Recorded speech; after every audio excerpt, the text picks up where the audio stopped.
దానిలో ప్రధానమైనటువంటిది పోలవరం నిర్మాణం జాతీయ ప్రాజెక్టుగా కేంద్ర ప్రభుత్వమే పూర్తి నిధులు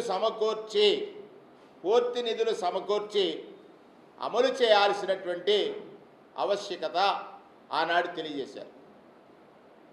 కానీ 2014లో భారతీయ జనతా పార్టీ, తెలుగుదేశం పార్టీ ఆనాటికి పోటీలో లేకున్నా ఈనాడు పోటీ చేసి లేకపోతే వారికి సహాయపడిన లేకపోతే వారికి అనుకూలంగా ఉన్నటువంటి జనసేన, ఈ 3 రాజకీయ పార్టీలు కూడా కేంద్రంలో భాగస్వామ్యులుగా ఉన్నారు. 14లో జాతీయ ప్రాజెక్టుగా ఏర్పాటు చేసినటువంటి పోలవరం ప్రాజెక్టు పనులు డిసెంబర్ 2016 వరకు, 14 మేలో ప్రభుత్వం వచ్చింది, 16 మే 2.5 సంవత్సర కాలం తర్వాత 16 మేలో ప్రారంభించినప్పుడు నేటి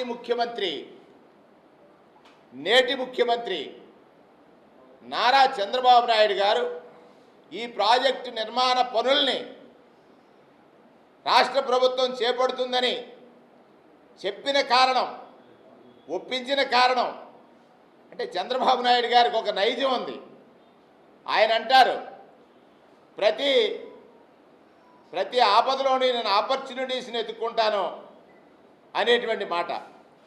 అంటే పోలవరం ఆయన గడిచిన 9 సంవత్సరాలు, గతంలో 9 సంవత్సరాలు ముఖ్యమంత్రిగా ఉన్నా పోలవరం నిర్మాణం కోసం ఏ రోజు కూడా ప్రయత్నం చేయలేదు, పోలవరం గురించి ఏ రోజు మాట్లాడలేదు. రాష్ట్రాన్ని విభజించమన్నప్పుడు ఒక అవకాశం వచ్చింది, రాష్ట్రానికి ప్రధాన వనరైనటువంటి పోలవరం నిర్మాణం చేయాలని కేంద్ర ప్రభుత్వం నిర్ణయిస్తే అందులో ఎలా లాభాలు సంపాదించాలని చంద్రబాబు నాయుడు గారు చేసిన ఆలోచన. రెండవది కూడా చెప్తా ఉన్నాను, ఆయన ప్రత్యేక తరగతి హోదాని ప్రత్యేక ప్యాకేజీ కోసం రాత్రికి రాత్రి వచ్చి ప్రెస్ మీట్ పెట్టింది కూడా ఈ రాష్ట్ర పౌరులందరూ కూడా ఒకసారి గమనించాలి. ఈ రెండింటి వల్ల, ఆయన తీసుకున్న ఈ 2 నిర్ణయాల వల్ల ఈ రాష్ట్రంలో ఉన్నటువంటి రైతులు కానీ, యువత కానీ, మహిళలు కానీ, ప్రజలు కానీ ఎంత నష్టపోయారనే విషయాన్ని ఒకసారి మీ ద్వారా రాష్ట్ర పౌరులందరూ ఆలోచన చేయమని గతానికి ఒకసారికి వెళ్ళి 2016 డిసెంబర్లో ప్రాజెక్టు పనులు ప్రారంభమైనటువంటి పనులు తనకున్నటువంటి విజనరీ అనేటువంటి చంద్రబాబు నాయుడు గారు నవ్వాల్సింది ఏంటంటే, ఆయన చాలా విజన్ ఉన్నటువంటి మనిషి. ప్రాజెక్టు నిర్మాణం ఒక ప్రోటోకాల్ ఆర్డర్స్లో జరగాల్సినటువంటి అవసరం ఉంది. ఈ ప్రాజెక్టు నిర్మాణం చేయాలంటే ముందు పునాదులు ఎలా వేయాలి?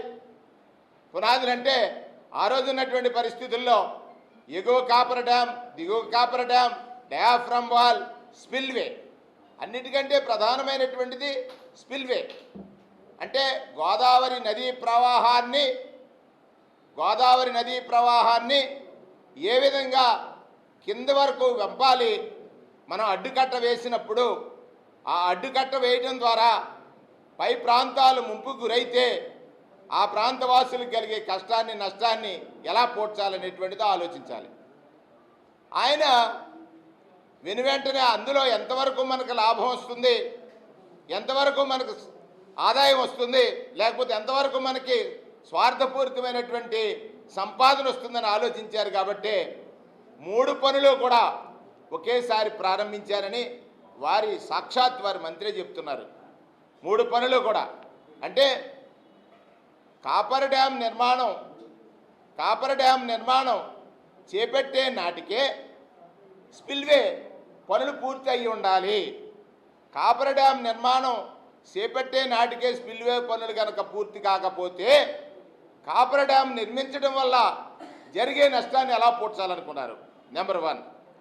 నెంబర్ 2, అప్పుడు ఆయన డయాఫ్రమ్ వాల్ నిర్మాణం, కాపర్ డ్యామ్ పనులు ఇంకా పూర్తి కాకుండానే డయాఫ్రమ్ వాల్ పనులు కూడా ప్రారంభించడం, డయాఫ్రమ్ వాల్ పనులు ప్రారంభించడంతో పాటే దిగువ కాపర్ డ్యామ్ పనులు కూడా ప్రారంభించడం, చేయాల్సినటువంటి స్పిల్వే పనుల్ని ఆలస్యం చేయటం, వారం పోలవరం కరెక్టే.